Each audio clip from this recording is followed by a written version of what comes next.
Clip number 804۔ اس clip میں قرآن پاک کی سورہ طٰہٰ کی آیت نمبر 13 سے 15 تک کی تلاوت، ترجمہ اور تفسیر قرآن صراط الجنان آپ سماعت فرمائیں گے۔ بسم اللہ الرحمن الرحیم۔ ترجمہ: اللہ کے نام سے شروع جو نہایت مہربان رحمت والا ہے۔ وَأَنَا اخْتَرْتُكَ فَاسْتَمِعْ لِمَا يُوحَىٰ۔ ترجمہ: اور میں نے تجھے پسند کیا تو اب اسے غور سے سن جو وحی کی جاتی ہے۔ وَأَنَا اخْتَرْتُكَ، اور میں نے تجھے پسند کیا۔ اللہ تعالیٰ نے حضرت موسیٰ علیہ السلام سے ارشاد فرمایا کہ میں نے تیری قوم میں سے تجھے نبوت اور رسالت کے لیے پسند کر لیا اور تجھے اپنے ساتھ کلام کرنے کے شرف سے مشرف فرمایا، تو اب غور سے سن جو تیری طرف وحی کی جاتی ہے۔ حضرت موسیٰ علیہ السلام کی اس فضیلت کا ذکر ایک اور مقام پر صراحت کے ساتھ بھی موجود ہے، چنانچہ ارشاد فرمایا: یا موسیٰ ان اصطفیتک علی الناس برسالاتی وبکلامی فخذ ما آتیتک وکن من الشاکرین۔ اے موسیٰ، میں نے اپنی رسالتوں اور اپنے کلام کے ساتھ تجھے لوگوں پر منتخب کر لیا، تو جو میں نے تمہیں عطا فرمایا ہے اسے لے لو اور شکر گزاروں میں سے ہو جاؤ۔ نیز حضرت موسیٰ علیہ السلام نے جو ندا سنی اس کی کیفیت کے بارے میں ایک قول یہ بھی ہے کہ آپ علیہ السلام نے یہ ندا اپنے بدن کے ہر جز سے سنی اور سننے کی قوت ایسی عام ہوئی کہ پورا جسم اقدس کان بن گیا۔ اننی انا اللہ لا الہ الا انا فاعبدنی واقم الصلاۃ لذکری۔ ترجمہ: بے شک میں ہی اللہ ہوں، میرے سوا کوئی معبود نہیں، تو میری عبادت کر اور میری یاد کے لیے نماز قائم رکھ۔ اننی انا اللہ، بے شک میں ہی اللہ ہوں۔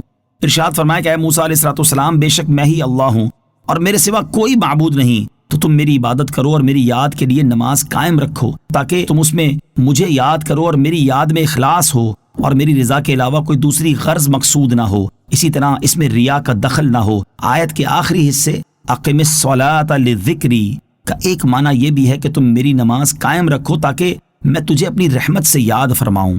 آیت وَأَقِمِ الصَّلَاةَ لِذِكْرِي سے حاصل ہونے والی معلومات۔ اس آیت سے 3 باتیں معلوم ہوئی۔ نمبر 1، ایمان کے بعد سب سے اہم فریضہ نماز ہے۔ نمبر 2، نماز کی ادائیگی اخلاص کے ساتھ اللہ تعالیٰ کی رضا حاصل کرنے کے لیے اور اللہ عز و جل کی یاد کے لیے ہونی چاہیے، نہ کہ لوگوں کو دکھانے کے لیے۔ نمبر 3، نماز ادا کرنے والے بندے کو اللہ عز و جل اپنی رحمت کے ساتھ یاد فرماتا ہے۔ ان الساعة آتیۃ اکاد اخفیہا لتجزا کل نفس بما تسعی۔ ترجمہ: بے شک قیامت آنے والی ہے، قریب ہے کہ میں اسے چھپا رکھوں تاکہ ہر جان کو اس کی کوشش کا بدلہ دیا جائے۔ ان الساعة آتیہ، بے شک قیامت آنے والی ہے۔